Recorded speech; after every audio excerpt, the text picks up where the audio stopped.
A few weeks ago, we went over the winning entries of the European side of the Golden Demon, and we saw some absolutely stunning entries, and all but taking home yet another sword with an entry miles ahead of everyone else. However, the winners only tell half the story about an event like this, because at the end of the day, only the top 3 entries get rewarded and the rest walks away empty-handed. So the winning entries are only the tip of the iceberg, and looking at what lurks beneath the waterline is interesting, as that will not only give us a hint about how fierce the competition was, not only what general things the judges might be looking for, but also what gave the winning entries an edge. And we get to look at even more cool Warhammer models on top. Now everyone but the top 3 walking away empty-handed is a bit hyperbole, since Games Workshop is giving out small additional awards. And while they were looking for a format to modernize their judging system, ultimately this is what they landed on. And this system is good in my opinion, because finalist really has a meaning now, and it gives you a clear indication that you were in the run for a Golden Demon trophy, while earlier systems were a bit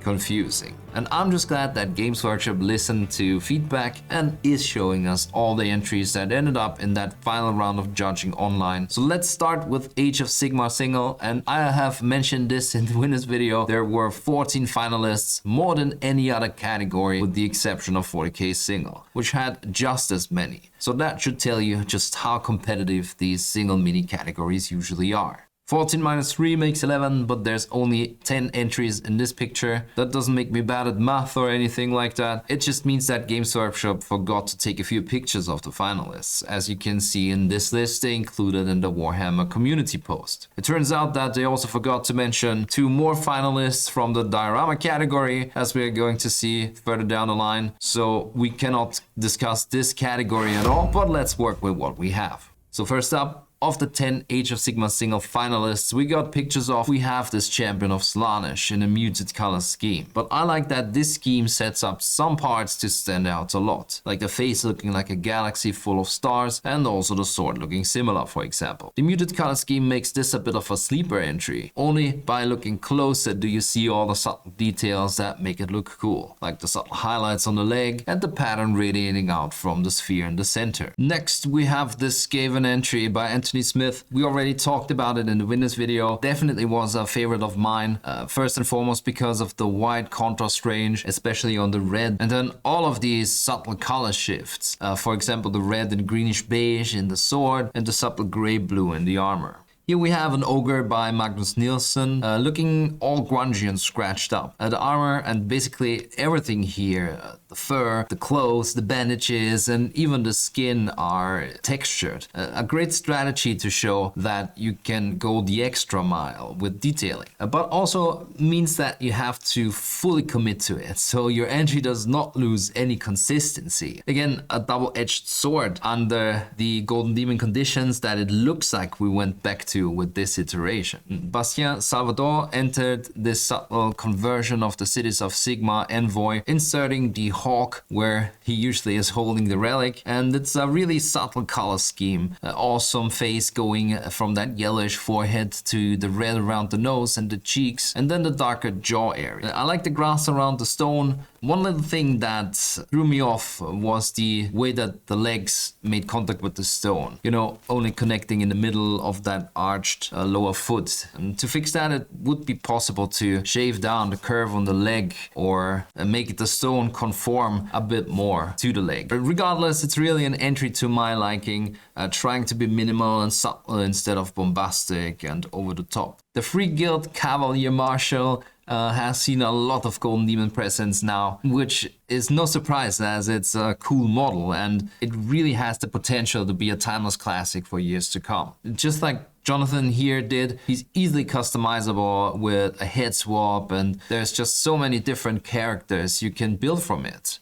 This entry is very solid, maybe a bit muted. I do like the specks of color the coat and the reins provide though. And I like that orange and red pattern on the reins in particular. The non-metallic metal looks a bit more classic, maybe traditional, like the kind you would see around maybe 2005 or 2010. More straightforward transitions some high contrast. While in today's competitions, non-metallic metal often adds additional layers, like a lot of complicated reflection patterns or playing around with warm and cool contrasts and some additional color shifts. Here's another version, and I find the comparison really fascinating. While Jonathan DeVos aimed for a more traditional painting approach, masterfully blocking in color by color and then pronouncing these segments with individual highlights and shadow colors, Jonathan Laporte went for something more of a global light, almost directional, which looks like it's coming from the front, and more of a universal highlight color. You can see that everything looks like it's tinted with this purple hue, and it's contrasted with a more yellowish tone that's more pronounced on anything that's facing forward. It creates an extra layer of mood and storytelling that looks quite intriguing. I think the jury wanted to give the creativity of this entry some props, as it looks like there's less of a focus on blending everything to perfection, although it's hard to tell through just a photo, of course. And yet I think this entry's strength is the atmosphere, with the subtle glow from the candle, which by the way is hard to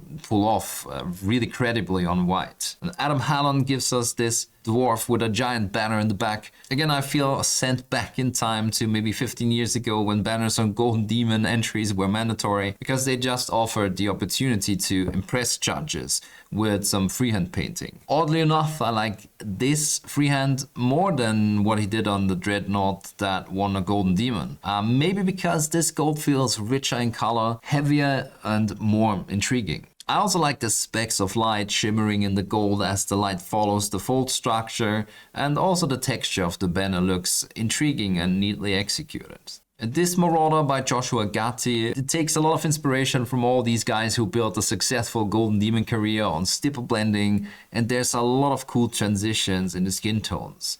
The sword and the broken spear, even the soil on the ground. And there's some really good contrast, like on the metal of the shield, and some awesome richness in the face, for example. I think maybe ultimately there might have been a few inconsistencies. Maybe some blends like on the boots were not quite as strong as the skin tones. One other thing I liked a lot about this piece is how there's a lot of control over the light situation. And what I mean by that is there isn't just great highlighting and shading on the individual parts. The whole composition has a particular direction the light is coming from, and the corresponding shadows, of course. Just look at how the mini's right side, particularly the shoulder girdle on that side, as well as the arm and the right side of the face catches a lot of light. And then the other side having this cast and cooler shadow. And just look under the right pec, for example. And then there's all of these bounce lights again on the skin and the metal, of course. Even the thread on the necklace has one. The detail Angelo puts into his work is always stunning. The sharpness of the highlights, focusing a lot on edges, is a very Golden Demon compatible style. I like the subtle blues and browns in the back, and also the different colors in the skin tones. And I think the rendition captures the feeling of Skaven perfectly. I think, however, using very dark settings when painting for Golden Demon is always a gamble. There's a lot of risk to lose against flashier, more noticeable color schemes. This might have also suffered from a very large base that maybe didn't do as much world building as was planned. Like I feel a little disconnect from the lower part to where the small arch starts. And I'm not saying this to rag on the entry, I'm mentioning it because initially we said what can be taken away from this. And one thing I like to remind people of is when you are adding additional elements, whether that's a bigger base, a banner or a conversion, make sure you have a clear idea how it will elevate the piece and make it better than it would be without it. Before we dive into the next category, let's talk about proper clothes with this video's sponsor,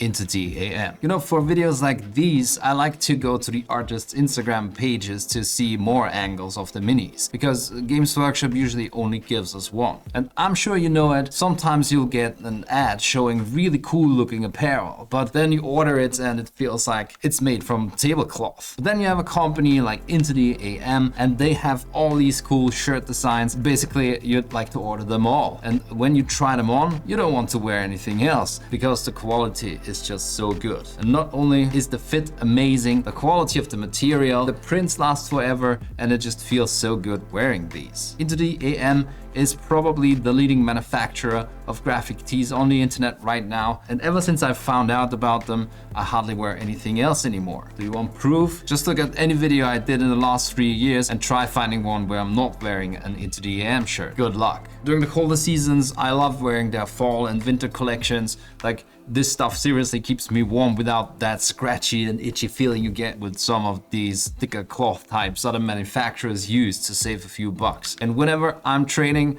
I use their ultra soft active wear made from moisture wicking anti-odor material. That's why I have 5 of these, one for each day of the year I get to work out these days. They're constantly running sales. Right now they are offering packs of 3 graphic t-shirts of your choice for 45% off. So here's your chance to grab one of these awesome vintage shirts with the small print in the front and the big motif in the back. And if you're using my link in the description, you can save an extra 10% on everything, even already discounted items. They also agreed to design a shirt around my channel's themes and colors, which is also up for grabs still if you want to support the channel. Just make sure to click the link in the description and use my code on checkout. And now back to some awesome Golden Demon finalists. Next up, we have the Age of Sigmar Large category, and it starts with the struggle entry by Magnus Nielsen, kind of channeling some of the more recent Zeia Sword winners. Again, we see a lot of stipple blending, again, a technique that allows to build a lot of contrast while retaining very chromatic colors, because you are using opaque layers of paint. Taking a lot of time,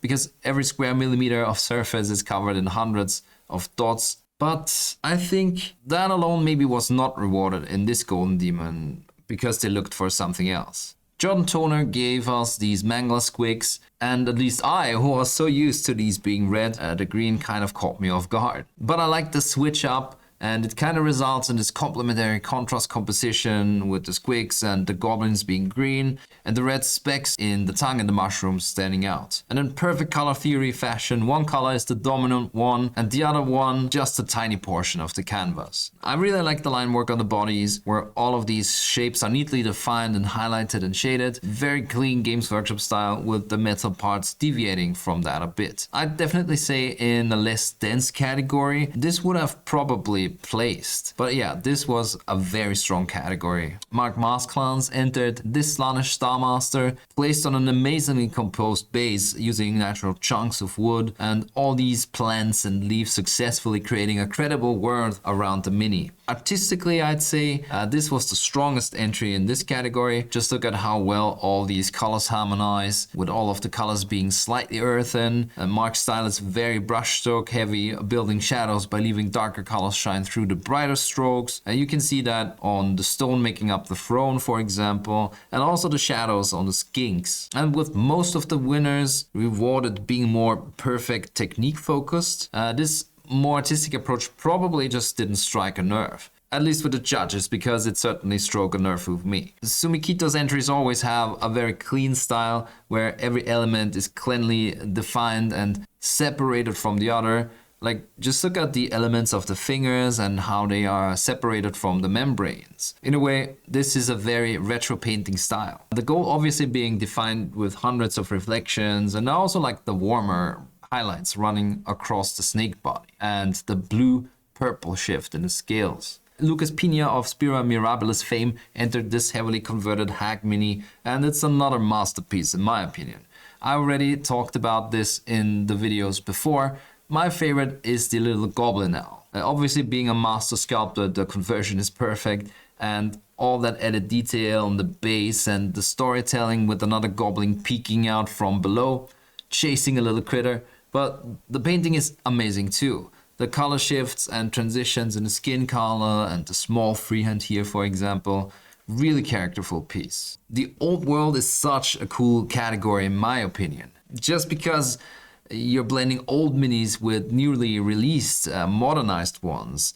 And also a lot of creative ideas, a lot of kit bashing and building minis based on iconic artworks from the past, for example. Alexis gives us this big boss orc, I believe it's from Forge World, a very moody piece, very muted colors like the yellow on the armor and the greens on the face, a really cool rocky base using a lot of interesting natural filament, and overall probably a tiny bit too dark to place, and it looks like there's a few looser techniques applied, like what looks like sponge chipping Although when we zoom in a little more, it's hard to tell and could be more deliberate micro texturing. Also, there's a nice subtle blood effect here, and I love the way this skull emblem on the X looks, color-wise and with the small specks of light catching on the edges. As a contrast, we get this Bretonnian knight that's very bright in comparison, with all the gold ornaments and the specks of yellow in there. A small freehand detail on the shield. Maybe could have been a little bit smoother. If you look closer, you can see these black lines are bleeding a bit into the yellow. Oh, and there's a little floating on the back foot again, but I like the rendition of the gold and the reflection patterns on all the metal surfaces, especially the top trim of the shield and the blade of the sword. And I'd say my personal favorite is the leather texture on the boot down here. Bretonnians are just such a great faction. I really miss having them around in Warhammer or Age of Sigmar, and I definitely need to paint one up again. Joshua with another finalist. Again, you can clearly notice his style shining through with the very characterful face, lots of lively color shades and secondary reflections in there again. A lot of texture in the coat, the metal of the armor, even the tree. And looking at the winners of this category again, and how many times I talked about microtexturing and stippling in this video about the finalists already, and how little I talked about it in the winners video. I'd say at least doing this on the whole mini as a trend, it might be over for now, and we're back to more smooth blends, crisp definition and clearer colors. Now, I'd say Angelo's winning piece from that category is the epitome of that. At the same time, it's kind of interesting to look at Joshua's entry for Middle-earth, way less texturing going on there, and he did manage to win a Silver Demon. Of course, even the Seiya sword winner had some textured parts, like the robe of the sorcerer, but it almost seems like the key is to show that you can do some texturing, but also smooth blends without it. In other words, that you have a wide range of painting skill, not relying on a single approach to carry the whole piece. Which leads us to the Middle-earth category, and Nicholas Rubens Mortensen's Swan Knight. Nicholas always a strong contender in the Golden Demons. I think he took 2 awards in this show, and obviously this one could have easily also placed a very distinct rendition of the steel armor with the subtle hints of brown and beige tones in it. The helmet almost looks like it's reflecting light with the big central highlight. The blue also has very high contrast range while still being very chromatic, and there's also a cool little diorama base, a very strong entry. And to contrast this, a very cool version of the same mini rendered in metallics. Baptiste tried to make the most of this by making them look almost polished and clean, which isn't easy when you are trying to push the contrast as much as he did. Like in some places the metallics go all the way to black. On first sight, a very traditional paint scheme that you could see in the White Dwarf, but it's these subtle displays of skill that make this one stand out to me. Also love the amount of detail and realism and sheer amount of different colors he was able to place on the face. Remember, those Lord of the Rings minis are closer to real 28mm scale, which makes them really tiny. And next up we have this Ortank scene, a really cool moody piece Enric created here, with the candle emitting a subtle shine that reflects on Wormtongue and Saruman's face. I like the scenery he crafted around the minis, really makes the scene come alive, and it's rather difficult to render these obsidian textures in a credible way, which I think was very well done here. Another Middle-earth finalist was this Elrond on horseback with a cool display base. Very clean execution, awesome non-metallic metal reflections, especially on the hip guard here. Also each single ring being highlighted on the chainmail. Very nice execution on the turquoise, and the first structure on the horse looks amazing too. I like how the forest earth looks amazingly realistic and the leaves collecting everywhere, but risking to sound a bit like a broken record here, only adds something if it dramatically improves an already good entry. Because maybe there is a few elements on this large base that look a bit more basic than the actual figure. Like the rocks and especially the cobblestone. But yeah, really cool entry. I'd be curious how it would have done with a more condensed base. Last finalist for the Middle-earth category is this Freka Lord of the Westmarch. I think what I like the most here is the bright non-metallic metal on the chest with this sky-earth reflection effect. And then moving into the Blood Bowl category, we had 2 finalists on top of the winning entries. And the first one is this Nurgle Squad by Nathan Cartwright. We have seen these minis in a lot of Golden Demons already because they're just really fun to paint. And I think maybe there is a bit of oversaturation by now. Regardless, these have really cool textures. I especially like the additional circles on the green parts and how it kind of repeats in all the elements like the skin tones and the orange. I also like the light placement, like on the helmets and on the big bloated elements like the bellies. And one thing that threw me off was the Nurgle symbol on the base being black. It kind of made me wonder if he ran out of time and couldn't paint it. Might be a minor detail, but again, I think you should only put things there if they uplift your entry. And here it just opened up that can of worms of, did he maybe not have enough time or wasn't bothered to paint it? The second Blood Bowl finalist is this orc, and I think Wojciech's misfortune might have been that there already was a really good version of this mini among the winners. Having a ton of microtexture and really subtle painting that made it really tough to beat, and maybe they didn't want to award the same mini twice. This version here shines with the reds in my opinion, really smooth transitions and contrasts on the red. The white on the pants also has a lot of contrast, which is a good fit for such a large model. The black is a little on the underdefined side maybe, but it also has really awesome metallics, the scratchy blade, and I also like the chainmail. Really has that dusty rust feeling to it. We also had two additional finalists in the Duel category.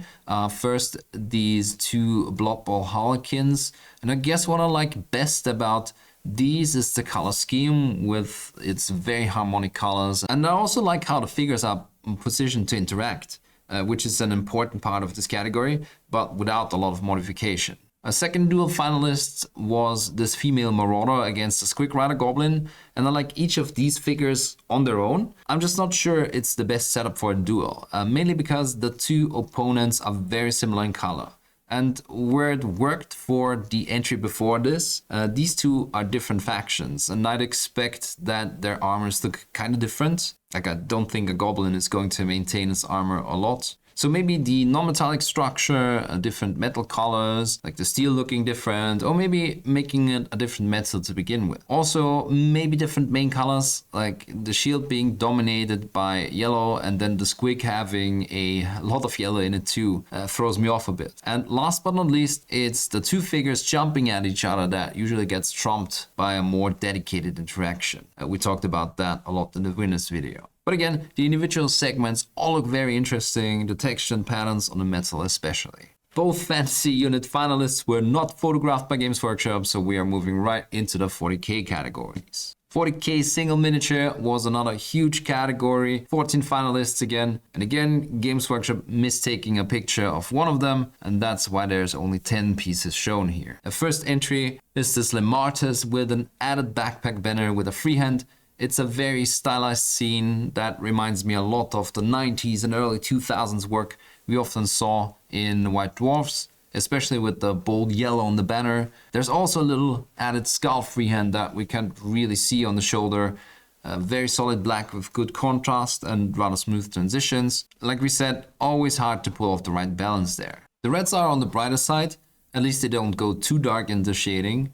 Definitely more fitting for Blood Angels, so we get that crimson blood red vibe. I like how all these individual rivets are defined, most of them in metallics, but still having these bounce lights and specular highlights. Very cool detail, and I also like the bounce lights on the small spheres of the necklace. Oh, and I also enjoyed the subtle white marble base with the added green in the recesses, both the flock, some grass filaments, and a little paint adding to the effect.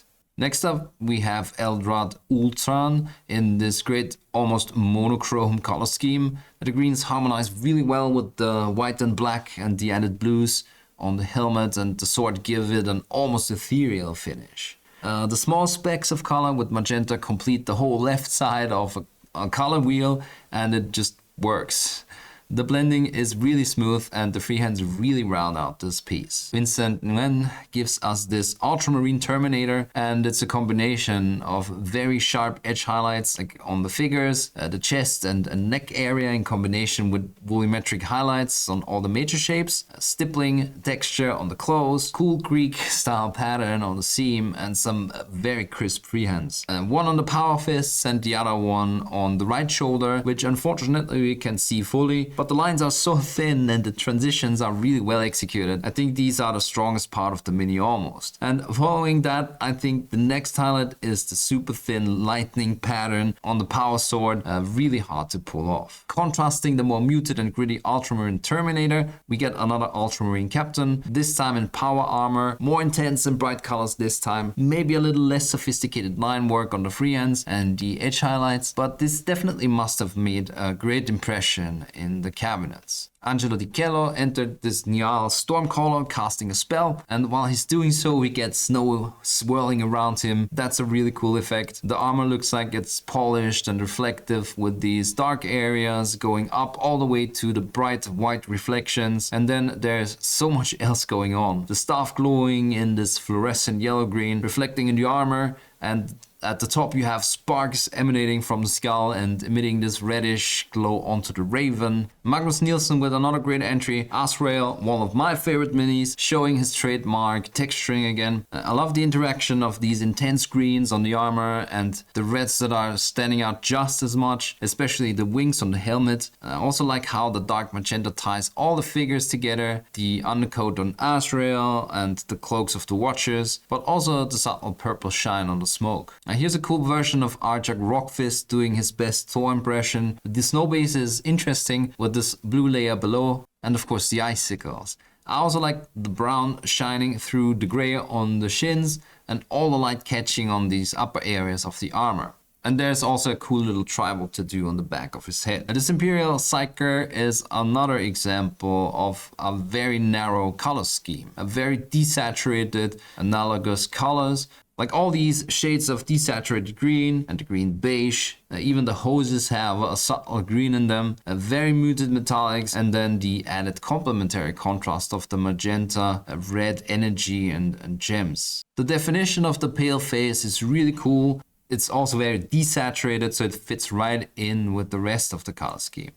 Definitely not a flashy color scheme, but a very effective one and very thought through. Another Arjak Rockfist, this time holding the hammer. More gold and yellow highlights. Even the gray has this warm shade with the subtle browns. I also like all the little dents, chips and other imperfections in the armor. Slight rust effects, and I really like that muted gold up there. Leaning more into brown and beige tones than yellow.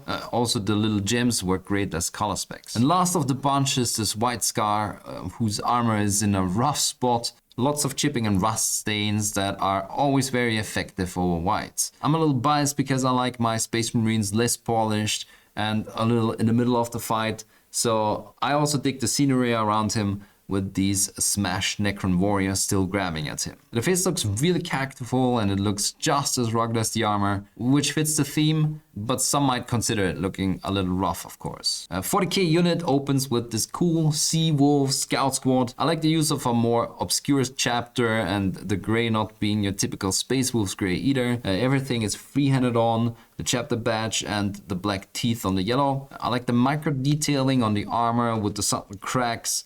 The edge highlights are really sharp, and I also like the intensity of the faces. Zimikita re-entered these Dark Elder Incubi, real smooth armor, smooth transitions, cool color variations on the blades, really well executed stipple detail on the clothes, well balanced color scheme, even the bases fit rather well. I honestly don't know why these never ended up placing top 3. But of course we can only go off of pictures.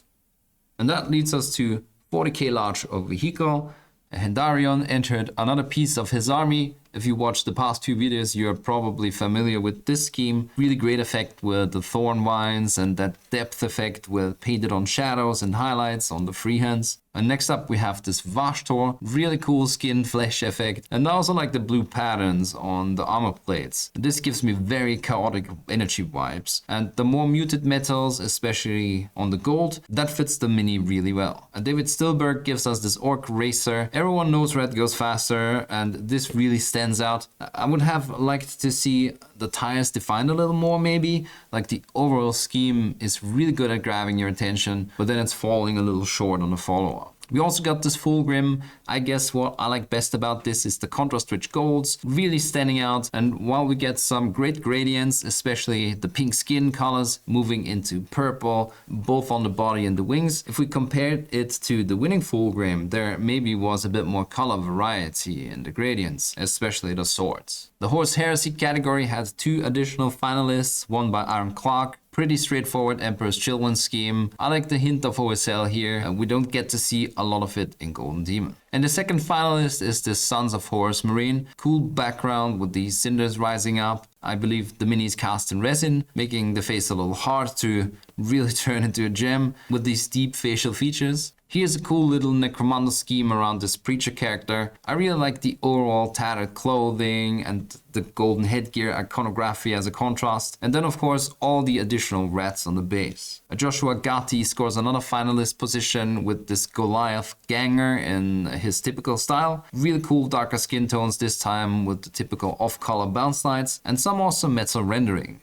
From the gas mask to the shoulders. And of course the weapon. And what looks like plastic gloves, also really cool rendition there. Before we move into the last category, if we looked hard, are there any points that set the winners apart from the rest of these finalists? And I'd say yes.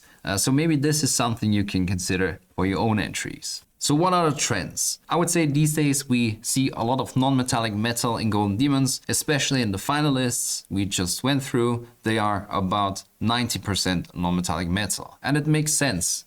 You're trying to show that you can paint, control the light situation, even in the metal. So since more and more people are doing it, naturally we will see more winners that use it. And I hear it a lot, but it's definitely not true that you cannot win with using metallics anymore. And I think the best proof is some of the gold winners were absolutely stunning pieces because they used metallics and not despite using them. It's often said that only a particular style can win anymore, and I also think this Golden Demon taught us that that is not true. Like sometimes there seems to be a trend back to more heavy metal-esque styles being preferred over more artistic or flashy styles, and of course no one outside the jury can say if that's true or not. But I'd like to point out that that style of painting allows you to be very consistent, and it still takes a lot of skill with the brush to execute these crisp edge highlights and smooth transitions, all the sharp panel lining. But of course it's rarely only the crisp edge highlights that makes these entries stand out. There usually is added volumetric lights, micro detailing and so on. The heavy metal style is just the foundation. And yeah, again, if your entry is an eye catcher and feels consistently high quality, no matter where the judges look on the entry, it's gonna have an edge. And looking through all the finalists, I think every piece that won had that slight edge over the other finalists, mainly in that regard. One example that I think shows this well is Magnus Nielsen, always a staple amongst winners in Golden Demons lately. I like to say he cracked the code of Golden Demons,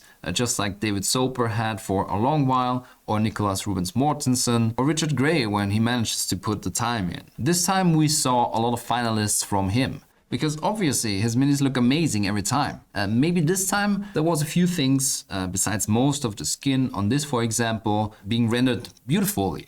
Little inconsistencies, like the texture on the leather, or maybe the stone not being up to the same standard as the rest. At this competition level, it can be tiny things like that. Also, if we compare the pictures of the Fulgrims, there just was a tiny bit more crispness in the blends or the edge highlights and the main highlights, and I'd say there's also a little more going on besides the obvious craftsmanship with the brush. We see more colors in the gradients. Generally, I'd say a lot of the winners maybe had a few more complex gradients. The winners had a lot more color nuances added, where a lot of the finalists were more single color gradients, going from dark color X to bright color X. The epic scale category had 2 additional finalists, and I think what makes this category so difficult is competing against titans and tanks with anything other than titans and tanks. Pablo Garcia Salinas tried regardless, with this white scar marine taking a stroll through some slightly out of scale electrostatic grass. In the second entry by Pablo Lopez Jimeno, which features a manta and a barracuda on these docking platforms that are completely scratch built in 3D, including the personnel here. Really cool entry. This category always allows for these scenes that would be impossible to build with the bigger scales. And that's what I like about it. The open category leaves us with 5 finalists to look over. The first one is this Nurgle Beast. I really like the style. It still has the intense Nurgle green, but at the same time it's a lot less flashy than a lot of other Nurgle renditions. I like the staring eye of the beast and the patterns on the skin and especially the lips. That makes it really look outlandish and dangerous. The skin of the rider is more muted, rocking a steel colored armor and not the typical Nurgle green, with a cool transition into the green mutated limb. I also like the different colors on the weapon.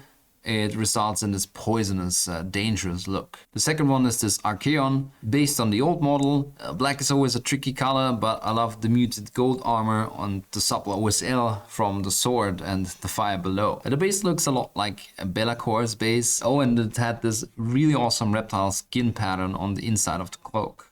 Hendarion switches up his Eldar schemes, and I especially like these transitions from the light orange highlights to these dark red or even purple shadows.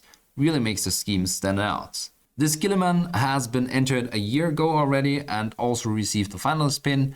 It really stood out because it's based on the Abaddon model that has been trimmed down a lot and then resculpted with some ultramarine iconography. Last but not least, we get this Grot throwing some Space Marine helmets, and I like that this really small mini is defined as well as it is. Everything is so crisp, smooth transitions, great contrast, and of course the theme is funny and a really cool entry for open category. The top 3 in the Youngbloods category were absolutely stunning, so let's look at the finalists and what the rest of these aspiring young painters cooked up. Hugo presented as Ogrin, very cool, bright overall impression. The reds are nicely saturated and there's some chipping on there. I like the non-metallic parts, good contrast, and there's some texturing in there, as well as the leather parts that are also all textured, and the skin tones and basically everything, but the skin tones in particular show an understanding of volumetric highlights. The platform on the base is a cool touch, and there's even some resin water on there as an additional detail. Atherley also has some resin water on this Typhus, making it look like he's wading through a toxic swamp environment. It's a cool desaturated color scheme, paying a lot of attention to painting in the major highlights, like on the arm or the chest. In general, I like that a lot of these guys try their hands at non-metallic metal. In the same vein, Yaron defined all the metallic parts of his entry really well. Just look at the pole arm, for example. The reds are super saturated, and there has been a cool attempt at giving the horse fur texture. The skin or flesh patches shining through is a little nice touch. And I also like that this is heavily converted from a Nurgle model into an undead rider. Alex tried his hands on this vampire lord. I like that most of the scene is muted in colors, so the reds and browns on the main figure can shine. And I like the kind of bronze looking metals. It's something you don't see often, and there have been some great attempts to define the red armor, shading the deeper parts, and highlighting up the reds to a bright white without looking too pink. That's not easy. I'd like to give one more example about the somewhat ethereal phrase of entries having more going on than others.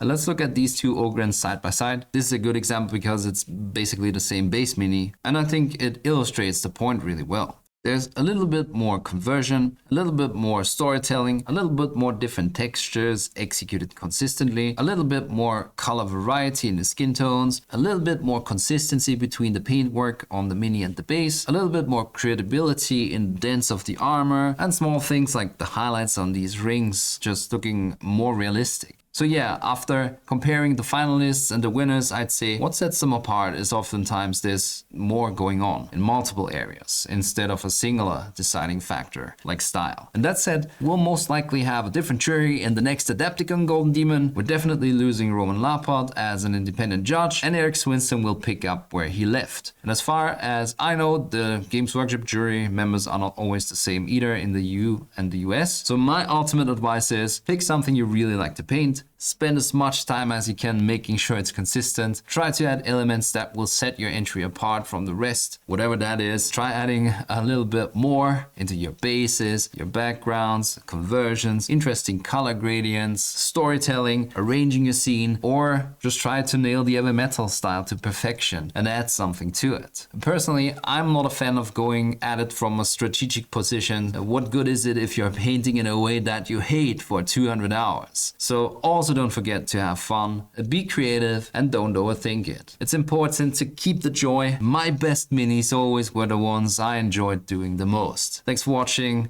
and see you in the next one.